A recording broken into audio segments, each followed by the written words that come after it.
Bismillahirrahmanirrahim. Berikut adalah video lanjutan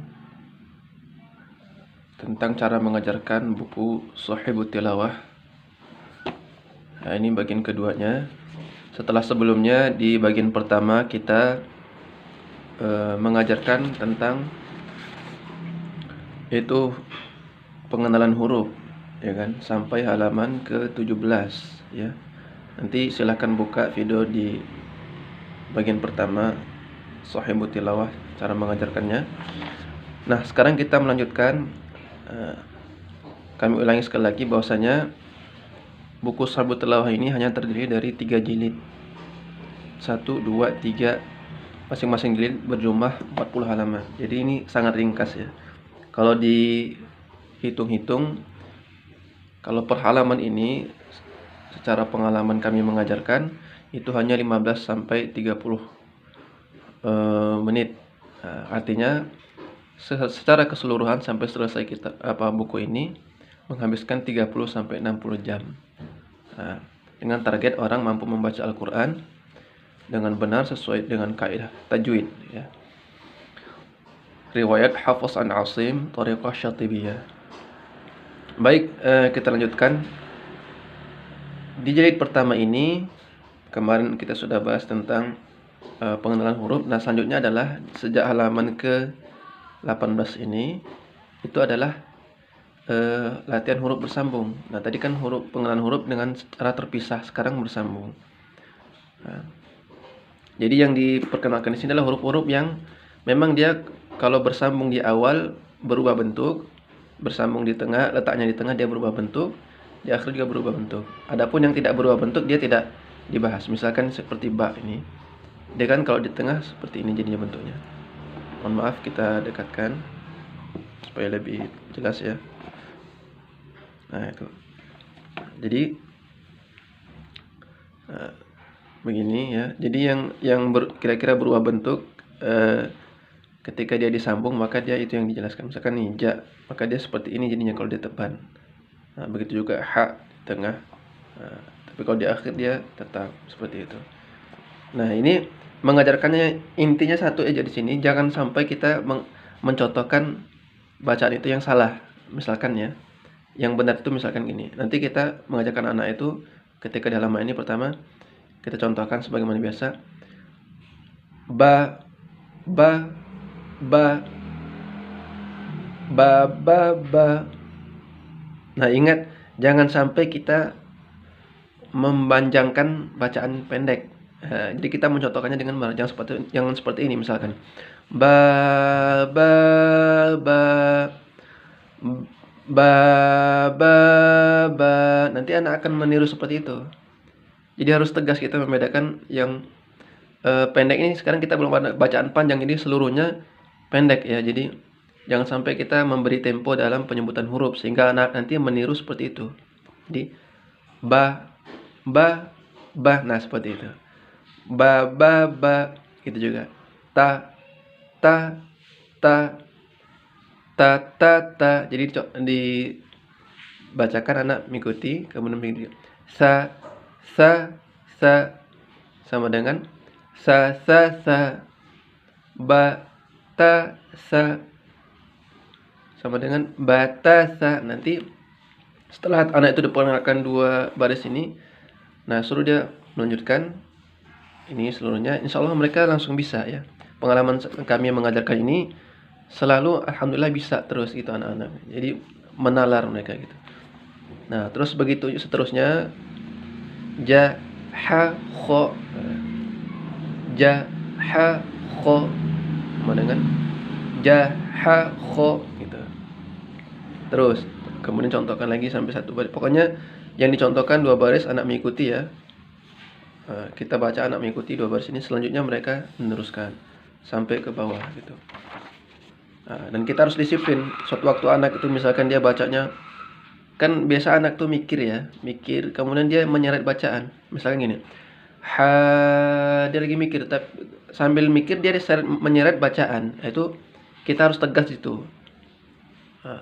Ulangin gitu. Jadi diajarkan yang benar. Hajaba. Jadi betul-betul diajarkan yang benar. Jangan sampai anak itu jangan dibiarkan dia menyeret bacaan gitu ya. Nah, terus begitu sa sya sa sya sa sya, nah, gitu. Terus so bo terus sampai halaman ke 25 ya, 25. Nah, 26 sampai ke 27. Nah, di halaman 27 ini ada yang istimewa ya, karena kita ini modul ini mengacu kepada Mushaf Utsmani Timur Tengah. Nah, yang mana dia punya karakteristik yang berbeda dengan mushaf lokal. Contohnya salah satunya adalah ya ini. Nah, di sini di mushaf lokal nggak ada biasanya seperti ini, bentuk ya seperti ini. Perhatikan ya seperti ini. Nah, jadi di sini anak itu diperkenalkan. Oh, sebenarnya di awal halaman pertama juga sudah diperkenalkan ya. Sudah diperkenalkan. Misalkan contoh. Nah, ini kita sudah harus menjelaskan ini ya gitu. Nah, ini sama dengan ini ya gitu. Nah, kemudian diulangi lagi di halaman ke 27. Ya, anak ikuti. Ya, anak mengikuti. Ya,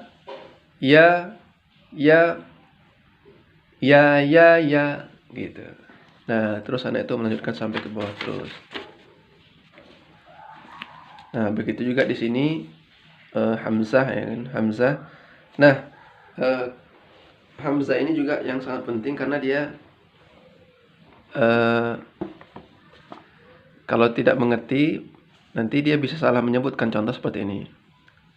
Nah, dia bisa bilang wa. Nah, jadi dijelaskan di sini ini a sama dengan a sama dengan ini a sama dengan ini a gitu. La a. Kalau perlu ditambahkan contoh sampai pas ketiga boleh ya, silahkan saja. Ya. Sa'ama la aya, tapi yang wajib itu 2. Tapi kalau ingin mencontohkan sampai 3, seandainya kita merasa kurang kayaknya ini harus dicontohkan sampai yang ketiga. Nah, itu terserah, silakan guru berijtihad seperti itu, silakan saja. Hawa'a mala'a gitu. Tanda sana nanti mengikuti sampai bawah. Nah, perhatikan di bawah sini, pastikan tidak ada kesalahan penyebutan huruf sambung. Nah, tulisan-tulisan di bawah ini adalah untuk pengingat guru ya. Nah, jadi ini pastikan tidak ada kesalahan penyebutan huruf sambung. Nah, ini tugas guru untuk memastikan tidak ada kesalahan dalam penyebutan huruf-huruf yang bersambung ini. Sampai sini, ini latihan akhirnya ini sudah seluruhnya mencakup seluruh materi huruf bersambung dan seluruh huruf di situ, sehingga dia sampai di sini diharapkan sudah bisa, hurufnya sudah kenal dengan baik, kemudian sudah bisa dengan huruf yang bersambung. Nah, selanjutnya di halaman 30 ini adalah tentang harokat. Jadi sampai halaman 29 ini yang dijelaskan tuh harokat fathah semua, a semua.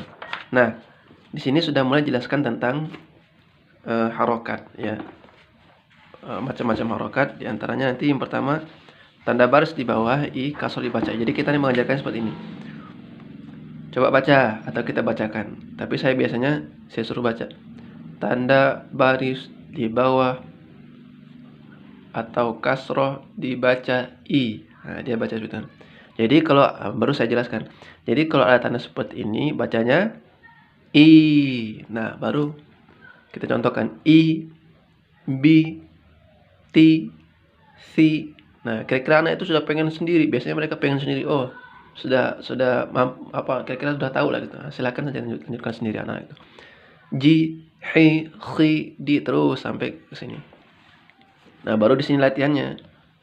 Nah, sa'i, ada harokat kasrohnya. Ima, la ayat terus sampai ke sini. Ini hanya salah fathah dan kasroh. Nah, di halaman ke-32 ini sudah mengenalkan tanda baca dhamma. Sama seperti tadi. Coba baca. Nanti dia bacakan tanda dhammah. Kalau misalkan dia bingung mengucapkan ini dhammah ya gitu. Jadi di sini kita sudah bisa memberitahu nama-nama harokat ini ya. Dhammah dibaca u. Jadi kalau ada tanda seperti ini bacanya u. Nah, seperti itu. Baru kita contohkan lagi. U, bu anak mengikuti. Kemudian silahkan dia ulangi lagi sendiri itu. Nah, ini latihannya di sini. Nah, ada dhammah, kasroh, fathah gitu ya. Terus kemudian di halaman ke 34 ini sudah masuk ke fatatain. Fatatain ya. Baca, perintahkan membaca tanda fathah double atau tanwin dibaca an. Nah, jadi kalau ada tanda seperti ini, nanti kita menjelaskannya seperti itu pada anak. Ada tanda seperti ini, bacanya an, baru kita contohkan. An, anak mengikuti. Ban, anak mengikuti. Tan, anak mengikuti. Tan, san, anak mengikuti. Terus kemudian suruh dia ulangi sekali lagi, baru dia baca yang di bawah ini. Baca terus. Nah, begitu juga in, polanya sama seperti tadi ya. Nah, suruh dia baca ini, kemudian kita jelaskan kalau ada tanda baris 2 di bawah begini, bacanya bukan i tapi in. Nah, in baru kita contohkan, anak mengikuti, baru dia suruh ulangi sampai bawah gitu. Nah, polanya sama, halaman 36 begitu juga ya. Nah, ini sekarang dhammatain. Nah, yang perlu diperhatikan kalau di mushaf Timur Tengah, dia dhammatainnya begini bentuknya. Nah, kalau di mushaf lokal ini kemudian terbalik, nah gitu ya. Tapi di mushaf